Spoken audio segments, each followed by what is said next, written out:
Good evening, Excellencies, distinguished guests, ladies and gentlemen. We are about to start.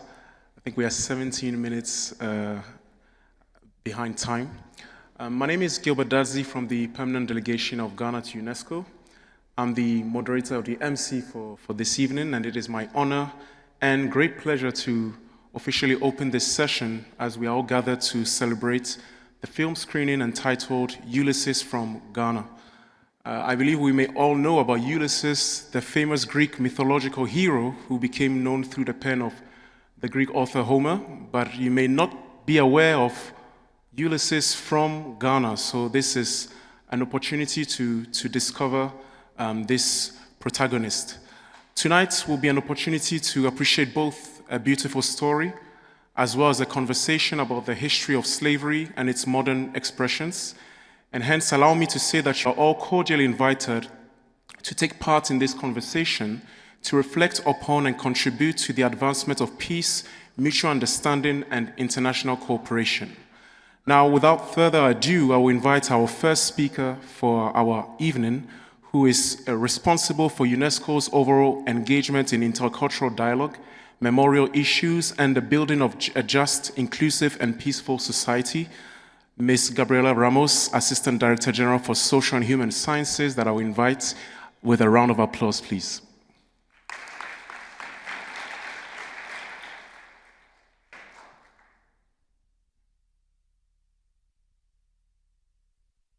Thank you so much, Ambassador Bosman, and Your Excellencies, ambassadors, friends, Evda, great to see you, and all of our friends with whom we have been building this intercultural dialogue in so many ways. I am really honored to represent UNESCO in the screening of Ulysses from Ghana. This docufiction aims to guide us through the difficult yet indispensable process of collecting and keeping alive scattered moments and memories of the victims of slavery. When Dr. Mohammed Ben Abdallah wrote his play Slavery in 1972, the silence surrounding the history of slavery and slave trade was still thick, and the dark episode was denied its place in universal memory. 50 years later, Bern Alder, and I don't know if Bern is with us today, but the producer is offering us the opportunity to revisit the message contained in the play through contemporary lens. In doing so, he forces us to reflect on the link between historical forms of slavery and its contemporary manifestations.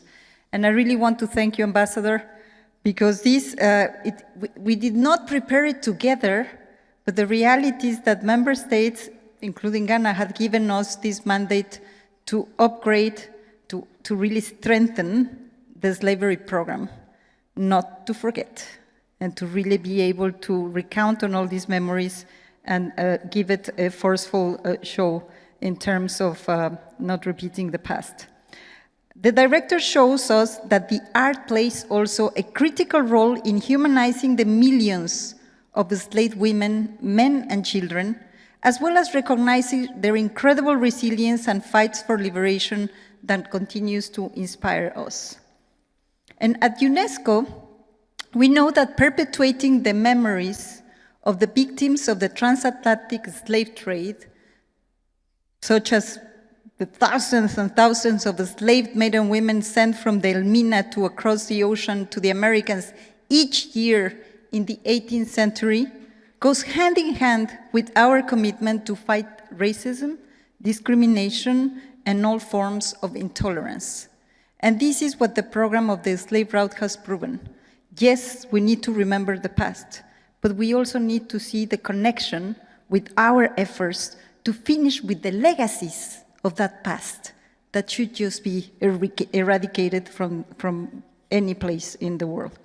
UNESCO's Root of Enslaved Peoples project addresses the deconstruction of racist bias towards Afro-descendants and indigenous peoples through capacity building and artistic activities, including healing and the fight against modern slavery, anchored in research and a stronger evidence-based approach.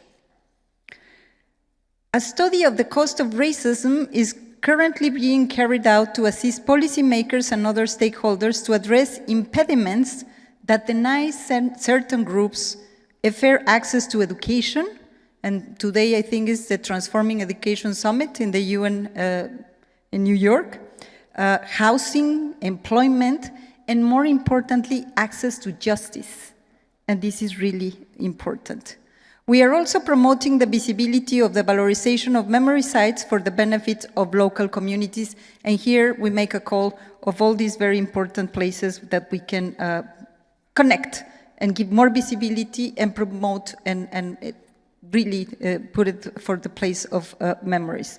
This strong commitment will notably be showcased in the second UNESCO Global Forum Against Racism and Discrimination that will take place in Mexico City on the 28th and 29th of November. I hope, Ambassador, that we can project Ulysses from Ghana in Mexico. That will be a fantastic thing to do. And so I would like to commend also the Colombian Embassy in Ghana for the support of the realization of this artistic and historical project and express the hope that other member states will follow suit and help to keep the history of the slave trade vivid in the mind of men and women around the world. And again, we're also looking for the Tree of Peace that will reach Mexico and all these fantastic expressions of the human potential to remember this evil. I would like to finish with a beautiful quote. It doesn't matter the color of your skin or where you come from. You can always become what you make up your mind to be. With your permission, Mrs. Akusa Abdallah, where is Akusa? There you are. You must be super proud. I would like to conclude by these words from your father, then Mr. Dear Ben Abdallah. It doesn't matter the color of your skin, but where your mind is and where you want to go. And that's a fantastic momentum. They capture the very essence of our combat against racism and discrimination to build inclusive, peaceful, and resilient societies where each one of us has access to equal opportunity. So ready to look at that journey of Ulysses for Ghana. Thank you so much.